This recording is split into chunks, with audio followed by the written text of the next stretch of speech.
धीमी धीमी हवा चले और तुम्हारे आने की आहट आए। तुम बैठकर पूछो हाल मेरा और मेरे चेहरे पर मुस्कुराहट आए। ये कहानी है सीमा की। सीमा एक बहुत प्यारी लड़की और बहुत सारे सपने देखने वाली।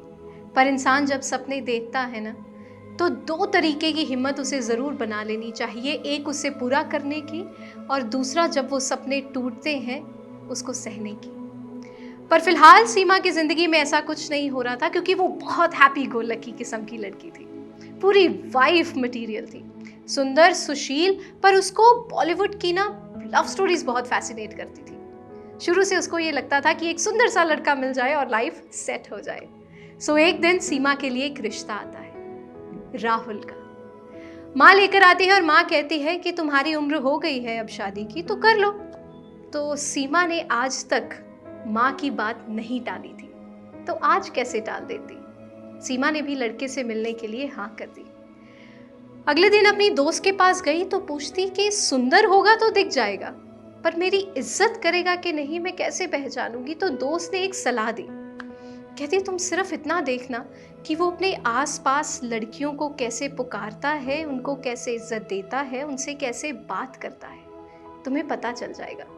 तुम्हें तू कर कर बुलाता है या आप कर कर बुलाता है, तुम्हें पता चल जाएगा।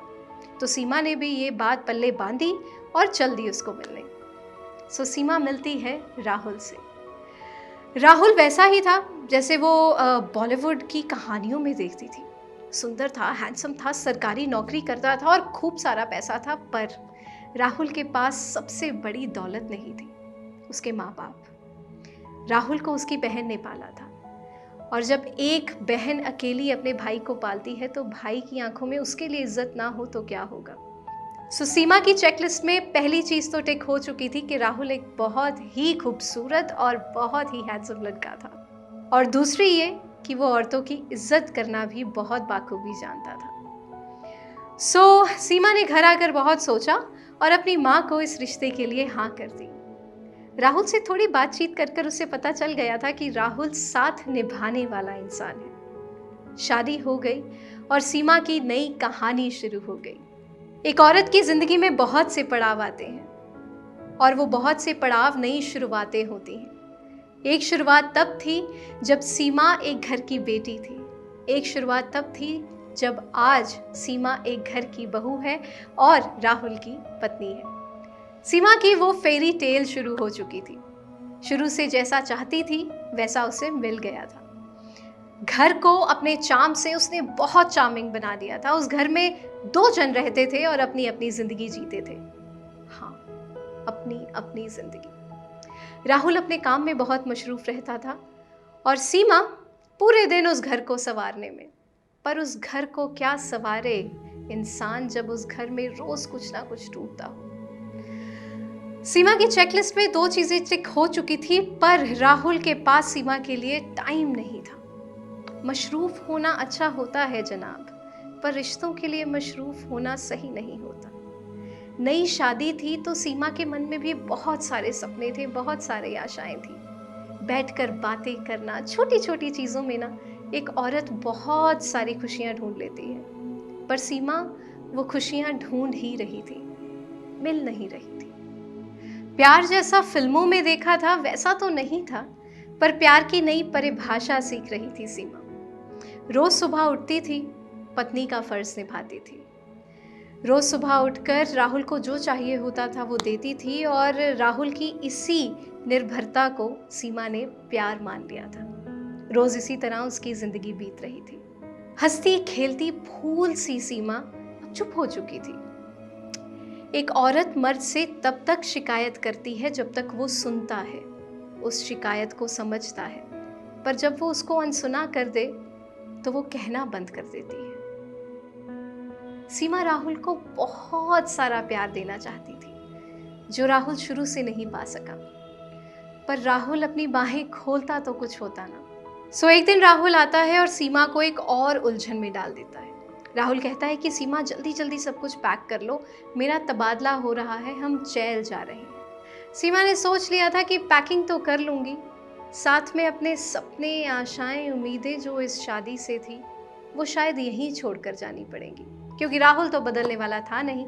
सो सीमा ने खूब सारी पैकिंग कर कर अपने आप को तैयार कर लिया था, एक नए शहर के लिए, नई हवाओं के लिए और शायद कुछ नए सपनों के लिए। सो क्या पता चैल का सर्द मौसम ही उनके रिश्ते की दूरियों को करीबियों में बदल पाए। सो सीमा को मिला था एक बड़ा सा मकान और एक चौकीदार, रोहित। रोहित एक सांवला सा लड़का था, चुपचाप रहने वाला, आंखें बहुत चमकीली थी रोहित की। सीमा ने फिर से एक मकान को घर बनाने की कोशिश जारी कर दी। एक औरत सबसे ज्यादा खूबसूरत तरीके से यही करती है, एक मकान को घर बनाती है, अपने प्यार से, अपनेपन से, अपने लाड से, सब चीज़ों से। पर सीमा इस बार भी उस मकान को घर ना बना पाई, क्योंकि दोनों का रिश्ता अभी भी वैसा ही था। जो सपने सीमा ने शुरू से सजाए थे, अब वो सपने चूर चूर होकर टूट चुके थे। सीमा की उम्मीदें खत्म हो चुकी थी। सो एक दिन अचानक से वो हुआ जो किसी भी रिश्ते में नहीं होना चाहिए था। दोनों में बहस हुई। सीमा के सारे बुरे सपने मानो उसकी आज की हकीकत बन गए।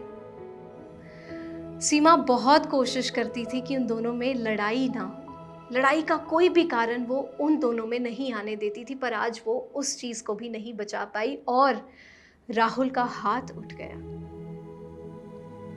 एक मर्द जब एक औरत पर हाथ उठाता है तो वो उसकी कमजोरी को दर्शाता है, उसकी मर्दानगी को नहीं। सीमा के लिए सब कुछ तार तार हो गया था। राहुल तो अपने काम पर चला गया, पर सीमा उसी पल में कहीं बंद कर उलझ कर रह गई। सो सीमा कमरे में बैठी शीशे में देखती हुई अपने जख्मों पर मरहम लगाती है और रोहित बाहर से उसे देखता है। रोहित पता नहीं कहाँ से ये हिम्मत कर लेता है कि जाकर सीमा से बैठकर पूछता है कि क्या हुआ, और साथ ही उसके जख्मों पर खुद ही मरहम लगाने लग जाता है। सीमा उसे रोकना चाहती है पर नहीं रोक पाती। जाने ऐसा क्यों लगा कि ये मरहम उसके टूटे हुए दिल पर लग रहा था, उसकी चोट पर नहीं। सीमा ने भी झट से सब कुछ बता दिया। वो यही तो चाहती थी राहुल से भी, कि राहुल उससे एक दिन आकर उसका हाल पूछे और सीमा सब कुछ बता दे, सब कुछ। पर राहुल ने कभी ऐसा नहीं किया। सो इसी तरह दोनों में दोस्ती हो गई। सीमा ने धीरे धीरे रोहित से अपने दिल की बातें करनी शुरू कर दी। जो राहुल नहीं सुन सकता था, अब रोहित सुन रहा था। ये वही दोस्ती थी जो सीमा राहुल से चाहती थी। हर रिश्ते में दोस्ती होनी बहुत जरूरी है, जहां कोई आपको जज ना करे। दुनिया वैसे ही बहुत जज करती है, पर अगर आपका लाइफ पार्टनर, आपका जीवन साथी भी आपको जज करने लग जाए तो जिंदगी बितानी बहुत मुश्किल हो जाती है। सीमा खुश थी, बहुत खुश। ये खुशी शादी के बाद उसको एक दोस्ती से मिली, राहुल से नहीं। बस उसको यही दुख था। वो रोज राहुल से रोहित की बातें करती थी, पर राहुल नजरअंदाज कर देता था। सो ये कह सकते हैं कि एक आर ने दिल तोड़ा तो दूसरे ने जीना सिखाया। सो एक दिन वो हुआ जो नहीं होना चाहिए था। अब आपको लग रहा होगा कि शायद ये दोस्ती कुछ कदम आगे बढ़ गई, क्योंकि बहुत आसान होता है। एक औरत एक मर्द में केवल एक ही रिश्ता नहीं होता जो मंजिल होता है, उस मंजिल में एक सफर दोस्ती का भी निभाया जाता है। सो एक दिन राहुल आता है और बहुत ही जल्दबाजी में सीमा को बताता है कि सीमा जल्दी से सब कुछ पैकिंग कर लो, एक बार फिर से हमारा तबादला हो रहा है। सीमा के लिए एकदम से सब कुछ रुक गया था। सीमा के कान ये सुनना ही नहीं चाहते थे, क्योंकि अभी तो वो जीना सीखी थी, अभी तो वो हंसना सीखी थी, अभी तो उसको अपने सपने, अपनी आशाएं, अपनी उम्मीदें याद आई थी। सीमा ये तबादला नहीं करना चाहती थी, पर चलो, सीमा एक पत्नी थी। सबसे पहले उसके लिए उसके फर्ज थे और उसे वो फर्ज निभाना सबसे ज्यादा जरूरी था। सीमा ने पैकिंग शुरू कर दी। क्या वो खुशी पैक कर सकती थी जो उसे रोहित ने दी? क्या वो दोस्ती पैक कर सकती थी जो उसे रोहित ने दी? नहीं, वो सिर्फ एक एहसास था। सो सीमा ने सारी चीजें पैक कर ली और वो चल दिए रेलवे स्टेशन की तरफ। सीमा की आंखें सिर्फ रोहित को ढूंढ रही थी और पता नहीं आज ना जाने रोहित कहाँ था। वो उसे मिलकर एक थैंक यू कहना चाहती थी, राहुल और सीमा रेलवे स्टेशन पहुंचते हैं और सीमा की आंखें अभी भी रोहित को ही ढूंढती हैं। ट्रेन पर चढ़ते हैं और राहुल जब तक सामान रख रहा है, सीमा जल्दी से खिड़की वाली साइड ले लेती है, बैठ जाती है और फिर से उसकी आंखें रोहित को ढूंढने लग जाती हैं। सीमा और रोहित शुरू से ही अपनी मर्यादा जानते थे। सीमा के नाम का तो मतलब ही मर्यादा था। ये मर्यादा कभी उन्होंने लांघी नहीं थी। उनको पता था कि वो कौन है, उनको पता था कि ये रिश्ता कहाँ तक जा सकता है। जैसे ही ट्रेन चली, सीमा ने एक आखिरी उम्मीद से पीछे मुड़कर देखा और उसे रोहित दिख गया। न जाने क्यों ऐसे पलों में इंसान रोते हैं, पर उन दोनों के चेहरे पर एक खुशी थी, एक मुस्कुराहट थी। और वो मुस्कुराहट एक ही चीज कह रही थी कि ये दोस्ती दोनों को ही बहुत कुछ देकर गई, दोनों को ही जीना सिखा गई। जिंदगी में कई रिश्ते ऐसे जरूर होते हैं जो आपको एक मकसद के लिए कुछ टाइम के लिए मिलते हैं। वो रिश्ते अपना फर्ज निभाकर चले जाते हैं, छोड़ जाते हैं आपके पास बहुत सारी हिम्मत अपनी आने वाली जिंदगी निकालने के लिए। वो कुछ पल ऐसे होते हैं जो जहन में ही रहते हैं, कभी किसी के सामने जाहिर नहीं होते, बताए नहीं जाते, पर एक वही लम्हे जिंदगी जीना सिखा देते हैं, जिंदगी को चलना सिखा देते हैं। और वो आखिरी बार था कि सीमा और रोहित ने एक दूसरे को देखा।